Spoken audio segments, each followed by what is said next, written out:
आज की यह कहानी किसी साधारण राजा की नहीं, बल्कि उस वीर योद्धा की है जिसकी तलवार ने भारत की मिट्टी को गौरव से भर दिया था, जिसका नाम सुनकर ही दुश्मनों की रूह कांप उठती थी।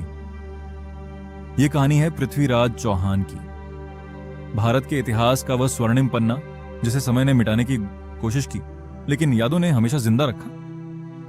आरंभ।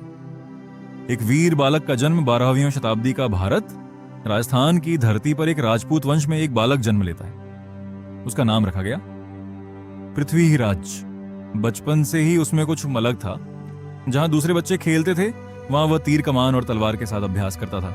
कहा जाता है कि वह कम उम्र में ही घोड़े की सवारी, धनुष बाण और युद्ध की कला में निपुण हो गया था। उसकी आंखों में डर नहीं था जो बल्कि एक अजीब सी आग थी जो उसे भविष्य का महान योद्धा बना रही थी। सिंहासन की जिम्मेदारी बहुत छोटी उम्र में ही पृथ्वीराज को दिल्ली और अजमेर का शासन संभालना पड़ा, लेकिन वह सिर्फ राजा नहीं था। वह एक रणनीतिकार था, एक योद्धा था और अपनी प्रजा का रक्षक था। उसके शासन में न्याय था और उसकी सेना में अनुशासन।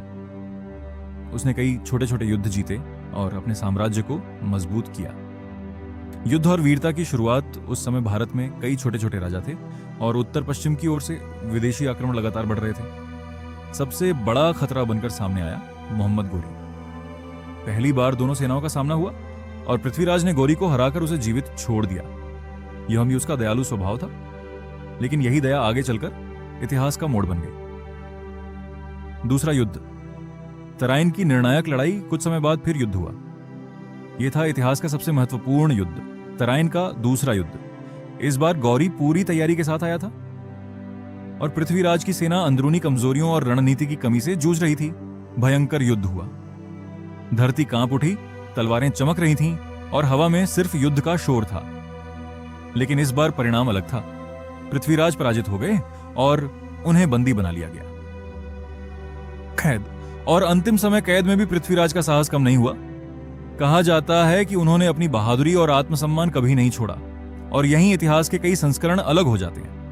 कुछ कथाओं के अनुसार उन्हें बंदी बनाकर मार दिया गया, तो कुछ कहानियों में कहा जाता है कि उन्होंने अंतिम समय तक सम्मान के साथ जीवन जिया। लेकिन एक बात निश्चित है, उनका अंत एक योद्धा की तरह ही हुआ। एक अमर विरासत। पृथ्वीराज चौहान सिर्फ एक राजा नहीं थे, वे उस युग की आखिरी बड़ी दीवार थे जिसने विदेशी आक्रमणों को रोकने की कोशिश की।